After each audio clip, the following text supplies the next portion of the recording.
እና ለምን እንደዚህ አይነት ጭካኔ እኔ ላይ እንደሚበዛ አላውቅም። ለምን የማደርገው ነገር እስኪጠፋብኝ ድረስ መወስነው ነገር እስኪጠፋብኝ ድረስ በቃ ማይሆን ነገር ውስጥ ማይሆን ስሜት ውስጥ እስከገባ ድረስ እኔ በጣም ብዙ ነገሮችን አስቤ ነበረ። በጣም ማለት ነው በቃ እንዴ እኔ ራሴን ላጥፋ እንዴ እስከማለት ደርሻለሁኝ። እኔ ግዴታ ሁሉንም እየመጣው ለእናንተ መናገር የለብኝም። እኔ ራሴን ባጠፋ ነው የሚሻለው። ለሁሉም ሰው ሰላም እንዲሰማው ለሁሉም ሰው ረፍት እንዲሰጣው ምናምን እንደዚህ ላድርግ እንዴ ምናምን ብዬ እስከ መወሰን ደርሻለሁ። ምክንያቱም ሁሉም ሰው አንቺ ነሽ እኔ ሳደርግ ነው ሁሉም ሰው የሚታየው አይደለ?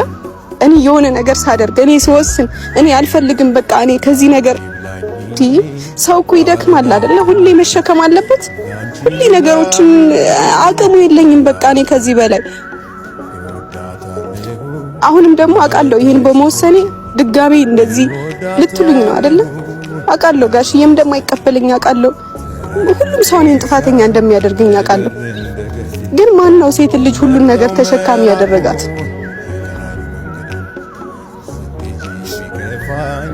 እሱ ያለኔ ህይወቱን መምራት እንደሚችል ሁሉ እኔ ያለሱ መኖር እችላለሁ። በቃ ይበቃል አይደል? እና በቃ በተቻላችሁ አቅም ከዚህ በኋላ እሱንም አትገፋፉት። በቃ እንደዚህ አታድርጊ እንደዚህ ምናምን ተው፣ ሀይሚን አትግፋት አትበሉት። ለእናንተ ብሎ ወይ ለቤተሰብ ብሎ ምንም ነገር ማድረግ የለበትም። ለሰው ብሎ የተደረገ ነገር ደስተኛ መሆን አይቻልም። ጭር ባለ ስፍራ ሳይኖር ተመልካች ስንጫወት ያኔ ሆነን እኔና አንቺ በአንድ ልብ አርፈን አንድ ላይ መኖር ስትጀምሩ የሆነ እኔ መጀመሪያ ላይ ትንሽ እቃዎች ነበር የነበሩት፣ ግን በጣም በቃ ብዙ ነገሮች ተቀይረዋል። እኔ እና እሱ አብረን መኖር ከጀመርን በኋላ ቤት ከቀየርን በኋላ በጣም ብዙ ደስ የሚሉ ነገሮች ተፈጥረው ነበረ። በጣም ብዙ ስቄያለሁ፣ ብዙ ተደስቻለሁ። በሷ አልጸጸትም።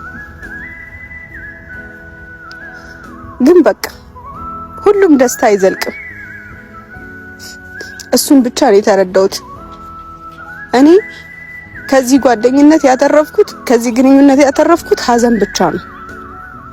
በቃ ሴት ልጅ ደግሞ ሁሉንም ነገር መሸከም ግዴታ የለባትምና ሁላችሁም አንቺ ነሽ ባትሉኝ ከዚህ በኋላ ደስ ይለኛል። ምክንያቱም እኔ ሌላ ነገር ውስጥ እየገባሁኝ ነው። አይምሮዬ በጣም እየተጎዳ ነው። መሸከም ከሚችለው አቅም በላይ እየተሸከምኩኝ ነው አይምሮዬ። በቃ ከአቅሜ በላይ እንዲሸከም እያደረኩት ነው አይምሮዬን። በብዙ ነገሮች እንዲሸከም ብዙ ነገሮች እንዲቋቋም